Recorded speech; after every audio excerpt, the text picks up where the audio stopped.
લોકસભા 26 બેઠક ઉપર ઉમેદવારી પત્રક ખેંચવાનો આજે છેલ્લો દિવસ છે। બપોરે 3 વાગ્યા સુધીમાં રાજ્યની લોકસભાની 26 અને વિધાનસભા પેટા ચૂંટણીની 5 બેઠકો પરના ઉમેદવારોનું ચિત્ર સ્પષ્ટ થશે। ત્યારે સૌથી ચર્ચિત સુરત લોકસભા બેઠક પર સૌ કોઈની નજર છે।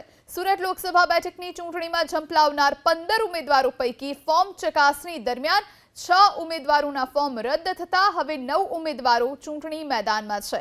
સુરત બેઠક પર ભાજપના ઉમેદવાર મુકેશ દલાલને બાદ કરતા 8 ઉમેદવારો ચૂંટણી મેદાનમાં છે।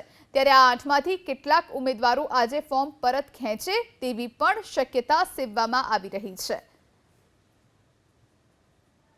આ વિશે વધુ જાણકારી માટે સંવાદદાતા ધનરાજ બાગડે આપણી સાથે સુરતથી લાઈવ જોડાયા છે। ધનરાજ, સુરતમાં 2 દિવસથી રાજકીય હાઈ વોલ્ટેજ ડ્રામા ચાલ્યો અને આજે ઉમેદવારી પત્રક પાછો ખેંચવાનો છેલ્લો દિવસ છે।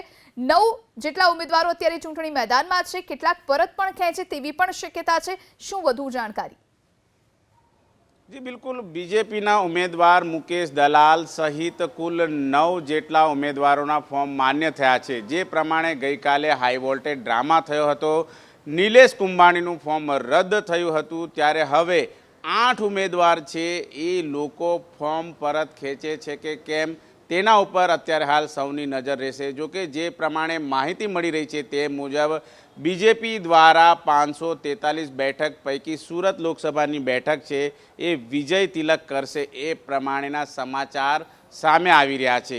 અત્યારે કલેક્ટર કચેરીનો નજારો તમને બતાવીશું। આ દ્રશ્ય સીધા જોઈ શકો છો, કલેક્ટર કચેરી ખાતે અત્યારે પોલીસ બંદોબસ્ત ગોઠવી દેવામાં આવ્યો છે। ગઈકાલે જે પ્રમાણે સમર્થકોનો જમાવડો થયો હતો ત્યારે કેટલાક અફરાતફરીની સ્થિતિ પણ જોવા મળી હતી। અત્યારે આ પ્રમાણે ચુસ્ત પોલીસ બંદોબસ્ત ગોઠવી દેવામાં આવી રહ્યો છે અને ત્યારબાદ જે કોઈ પણ ઉમેદવાર અહીં આવશે તેમને સુરક્ષા પ્રદાન કરવામાં આવશે। જે પ્રમાણે માહિતી મળી રહી છે, લોકસભા બેઠકને લઈને ચહેલ પહેલ જોવા મળી હતી અને નિલેશ કુંભાણી જે પ્રમાણે તેનું ફોર્મ રદ થયું છે ત્યારે હવે અપક્ષ સહિત અલગ અલગ પાર્ટીના કુલ 8 જેટલા ઉમેદવારો છે એ ઉમેદવારો અત્યારે હાલ જે પ્રમાણે ફોર્મ ખેંચવા આવે એવી સંભાવનાઓ અત્યારે હાલ જોવામાં આવી રહી છે। કારણ કે જે પ્રમાણે મુકેશ દલાલ છે એ બિનહરીફ જાહેર થાય તેવા સમાચાર અત્યારે પ્રાપ્ત થઈ રહ્યા છે, તેને લઈને અત્યારે હાલ આ પ્રકારે માહોલ જોવા મળી રહ્યો છે।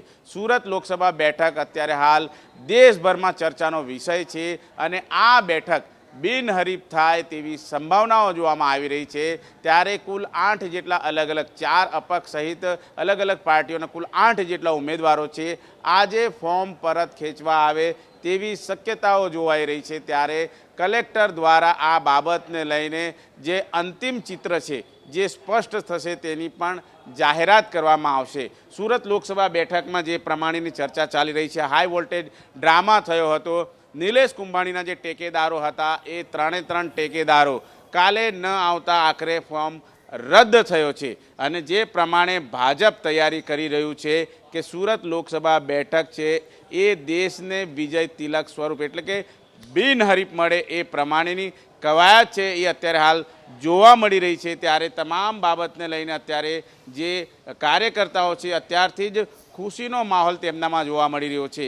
જે રીતે મુકેશ દલાલ છે અને ભાજપના ઉમેદવાર છે તેમના સહિત કુટલા 9 ઉમેદવારો તેમના ફોર્મ છે એ માન્ય રાખવામાં આવ્યા છે। ત્યારે અલગ અલગ કુલ 4 અપક્ષ ઉમેદવારો છે, તેની સાથે સાથે અન્ય અલગ અલગ 4 રાજકીય પાર્ટીના ઉમેદવારો છે, એટલે કે હવે કુલ 8 જેટલા ઉમેદવારો પર નજર રહેશે। જો કે આમાં પણ ખેલા થઈ ગયા હોવાનું સમાચાર છે એ સામે આવી રહ્યા છે।